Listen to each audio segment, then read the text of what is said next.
What is up, Internet? This is Nova88 Viner here, and today I'm going to tell you my predictions of the Barclays Premier League this season. I'm going to tell you who I think is going to finish in first place this year, who I think is going to stay in the top four and remain in those Champions League spots, who's going to be going and playing in the Europa League, and who's going to be getting relegated this season. It's going to be an exciting season. There's a lot of stuff. There's a lot of teams that are looking like they're going to come out and play some excellent football, so I'm going to give you my opinions. Leave some comments in the link below or in the section below and let me see what your ideas are. If you agree with mine, if you don't, that's fine, that's cool, it's whatever. But let me know what you think, and let's go ahead and get started. And winning the title this year, I got Chelsea Football Club winning the entire thing. Jose Mourinho is back, baby. He's going to come back and he's going to win the title in his first year back. The man knows the club. He knows everything that goes on. He knows how the people interact in it. So he's going to be able to come back and going to be able to jump right in and start where he left off. And he's going to, like I said, he's going to win that title this year. His midfield and his attack are looking pretty good.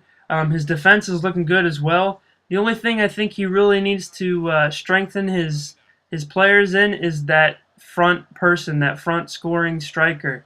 They got Lukaku, Dembaba, and Torres all right there. But I think if he were to bring in Rooney, like the media has been saying and that he's been claiming that he wants to do, they're going to be unstoppable. Lukaku and Dembaba are kind of similar players. They're very strong and like to win the ball in the air and stuff like that. So, you got two players there that are going to have similar styles. But then you got Torres too, which is a little bit different a kind of player. So I think if they're going to bring in Rooney, they're going to be definitely title contenders, and they're definitely going to win. I mean, when you have a team that's that good already, and then you bring in a world-class player like Wayne Rooney, who's going to want to come out and is going to want to impress the England manager with the upcoming World Cup coming up, he's going to come out and he's going to prove everybody wrong, and he's going to prove Manchester United fans that, I'm a world-class player and I shouldn't be playing behind Robin van Persie. And finishing second, I know you guys think I'm crazy, but it's Arsenal Football Club. I think that they're just a team. It's a young, youthful team that's looking like they're finally coming of age. I know people say that, and the media says that all the time. Oh, Arsenal might be coming of age. They might be actually maturing and going to win a trophy. They're not going to win the title this year, I know that. But they're going to win something, and they're going to finish high in the Premier League this year. That's why I got them at number 2. The reason being is their defense is starting to look like it's actually worth something. It looks like Arsene Wenger is actually starting to look at the defense and say, hey, we got a problem here. We need to fix it. We need to make it stronger. And with a partnership like Per Mertesacker and Koscielny, they're looking like a force that cannot be matched. So I think if Arsenal were to bring in that world-class striker like they've been rumored to do all summer, they're going to be title contenders and they're going to be winning maybe the FA Cup or the League Cup or something like that. But I think they're going to finish second. I think they're not going to have to worry about, looking for that final 4th place for the Champions League. I think they're going to come out, they're going to win, and they're going to, be a force to be reckoned with. With a lot of new managers in the top 4 teams coming in, Arsene Wenger has been an established manager that's been there for over 15 years. So he's going to definitely be able to take that squad with a core group of, a lot of British players and make a run for the title this year. Finishing in third this year, I got Manchester City. They've got a new manager, so it might take them a little bit to get, the new tactics and the new fundamental play, getting that going. But they've got the talent, they've got the players. They brought in some new players like Fernandinho and Jesus Navas. Those players are great. They're going to make a very good impact into the team. I think Manchester City needs some more strikers. They only pretty much have Edin Dzeko right now up top, but they also have Jovetic too. He's a great player, but we don't know if he's going to be able to prove himself in the Premier League in his first season. But we'll see. We could be wrong. I could be wrong. But I think Manchester City is going to finish third this year. They're looking like a tough team. They may finish in even second above Arsenal. But I think that with a new manager coming in, not having the time to get used to the Premier League and used to the way that we play or that they play in the Premier League, it might take them a while to kind of get that tactics and those sort of things down pat, ready to go to win some trophies. I know you're going to think I'm crazy, but I got Manchester United finishing fourth this year. They're just going to get into the Champions League spot because I think that their team is just not as good as people think they are. Even last year, I don't think they should have won the title without the help of Van Persie. He single-handedly bailed out Manchester United so many times. They should have lost so many games last year, but Van Persie just came in and saved them. So honestly, their midfield and their defense is not that good. Michael Carrick is like they're supposedly their best player in the midfield, which is absolutely horrible because Michael Carrick is not that great of a midfielder. So if Manchester United wants to take a serious consideration of having a chance to win the title again this year, they're going to have to strengthen in their midfield and they're going to have to strengthen in their defense. Their defense is pretty awful, and their midfield is pretty awful. So they're going to have to come out. They're going to have to buy some players. I don't know why they're thinking they can get Fabregas, seeing as how he doesn't want to leave Barcelona. It's his dream club. That's where he grew up. And with the whole Wayne Rooney saga, who knows what's going to happen to him? And David Moyes just definitely doesn't seem like he's able to keep his players under control. They've been talking a lot in the media, and it's just interesting to see if David Moyes will be able to take this team and be able to continue the winning mentality that Sir Alex has left at the club. So we'll see if he can do it. I personally don't think so, but that's why I put him in Manchester United in fourth place this year.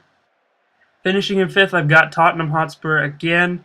They're not going to be able to finish it off and get in that Champions League spot, so that's why I put them in the fifth place. They're going to be playing the Europa League again. The reason being is because Gareth Bale is not going to be the player that he was last season. He's going to want that move to Real Madrid. He's going to complain. He's going to be bitter about it. He might not give 110% for Tottenham again this year, but who knows? I may be wrong. But I think that if he doesn't go this summer, he's definitely going to go in the winter. He knows, I know, and everyone else in the world knows, he wants that Champions League spot. And if Tottenham aren't looking in a position at the Christmas break, if they're going to be in that Champions League spot, he's going to want to leave. And that is the base of that whole team. They rely on him way too much. They need him. So if Tottenham can't keep him happy this season, they won't be in the Champions League. Simple as that. And finishing in sixth, I've got Newcastle United, aka the French Armada. I know you guys are probably thinking, you are just an idiot. Why are you placing these teams in these positions? Hear me out. Alan Pardew, he's a good manager. He's proven that he can win games. Newcastle United just a season ago, they were actually in the Europa League spot, and I believe they were ahead of Chelsea in the final standings. But I think now they're going to be able to come out, they're going to be able to play, and with the appointment of Joe Kinnear, he's going to be able to take some of that pressure off of Alan Pardew by the supporters, and Alan Pardew is going to be able to just play football and worry about managing the team more or less instead of worrying about the board and the supporters and all that. So I think that Newcastle United are going to play well. They need to sign a player, especially a striker, and if they do, they're definitely going to be tough. So watch out for Newcastle United. They're kind of like my dark horse this year. So we'll see if they play well. They probably won't, but I have faith in Newcastle United that they're going to finish high, so watch out for them. And finishing seventh, I have Everton Football Club with the newly appointed Roberto Martinez as the new head coach. I think they're going to be able to come out and they're going to be able to finish strong. If they can keep Leighton Baines and Marlon Fellaini in that team, they will be able to win games. I know that Roberto Martinez, he was a former manager of Wigan, like I said.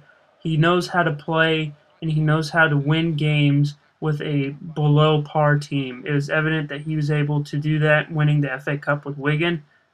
So I think that Roberto Martinez is going to be able to take those tactics and that, underdog attitude to Everton, and he's going to be able to win games. And especially if he can keep those two players, Leighton Baines and Marlon Fellaini. And if you can add another striker, that would be all the better for them. And finally, for my bottom three teams that are going to get relegated this season, I have Fulham coming in at number 18. I've got Hull City coming in at 19. And then I have Crystal Palace coming in at 20. With Fulham, they've lost a lot of players, and there are a lot of players there that are just kind of old, and they just definitely don't have the squad to be able to continue playing in the Premier League. It's evident that Mark Schwarzer, that was their main goalkeeper, that was their guy, and with losing him, that's a huge loss for their team. So, for that first spot, the number 18 spot, it's really always hard to predict because there's always a lot of teams that are just kind of around that bubble. For example, like Aston Villa, Sunderland, Fulham as well. So it'll be interesting to see who fills into that 18th spot. But as for 19 and 20, 19, I think Hull is definitely going to go down. They just came back up, but I think they're going to go right straight back down. And then with Crystal Palace, Wilfred Zaha, that was their guy last year. He's no longer going to be at Crystal Palace anymore, so they're not going to probably have the attacking power that they used to have. I know they just added a former Arsenal player, Moran Shamak. He has the potential to be good, but I don't know if he's going to be. So we'll see if he can come into the Crystal Palace team and play well, and see if they can add any other players. I know they've got like a 40-year-old striker, I think. So it's evident that they need to bring in some players, but I mean, really, can you do that with just coming in your first year? So they're basically fighting to stay up. All three of those teams are fighting to stay up. But with the bottom two, I think those are pretty cement teams. I think Hull and Crystal Palace are definitely going to go down.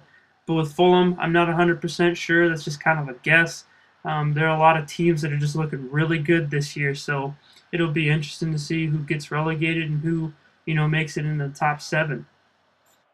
That's it for my predictions of the EPL season this year. I know that you are probably thinking this dude is crazy. Why is he predicting these teams finishing in these places? It's all about opinion. I mean, I am just a fan of the game, and I'm just giving my opinion. So if you have any objections or you think it's stupid or whatever, it's like I said, it's just an opinion. So if you want to leave yours, put it in the comments below. Let me know what you think. You might have a valid argument, you might not. But that's what I think. So, just check out my channel at Nova88Viner and stay tuned for some more videos, and we'll see you around. Cross that. The Afro scores, baby. Woo!